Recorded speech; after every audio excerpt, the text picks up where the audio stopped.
Hey guys, Chris Prophy, musically obsessed. I had to jump on this thread. Saw it, thought it was a great idea.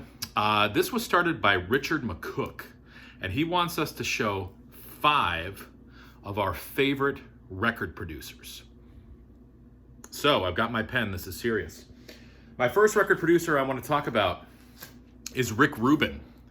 Now, Rick Rubin is known for producing so many albums, from bringing back Johnny Cash for his Johnny Cash comeback albums, rap artists like LL Cool J, Run DMC. He's even produced, the Beastie Boys. He's even produced artists like Donovan. He produced an album for him called Sutras.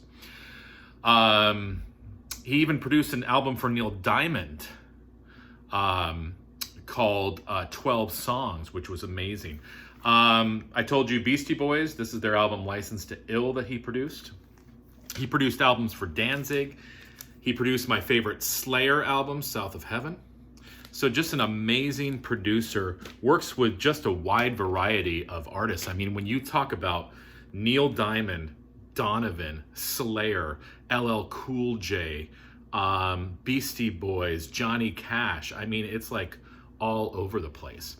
I thought what was cool about Rick Rubin as well is when he was producing the Johnny Cash albums, he brought outside writers in. So Johnny Cash actually did a Danzig song that Glenn Danzig wrote for him, and that was because of Rick Rubin. He paired those two together. I believe that Rick Rubin had a hand in Johnny Cash covering the song "Hurt" by 9 Inch Nails too. So I think that's pretty cool with Rick Rubin. He tries to put 2 different artists together that you would never normally put together, and a lot of times it works. So that's my first producer. Producer number 2, Martin Birch.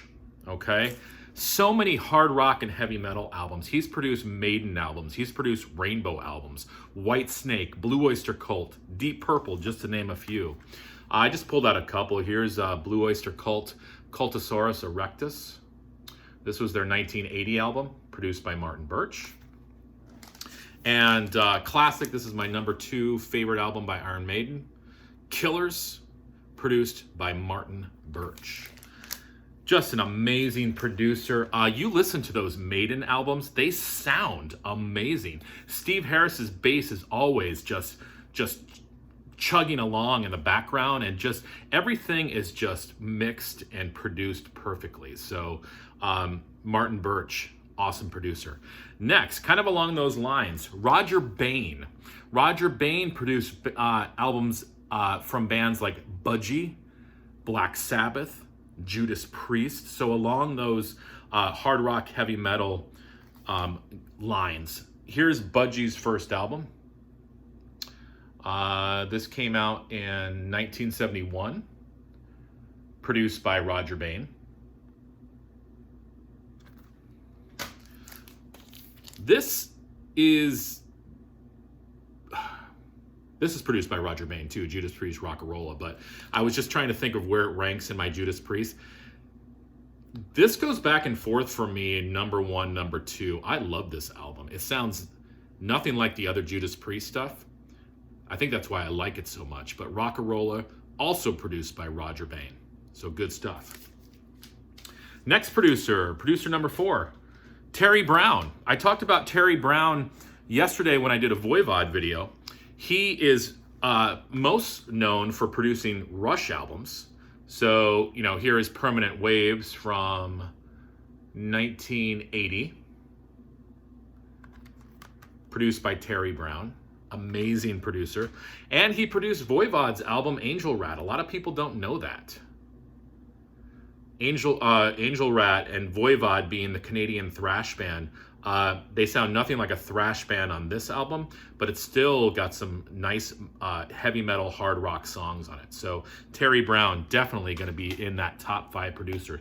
And the last one, totally different, and hopefully I'm saying his name right, Tio Macero.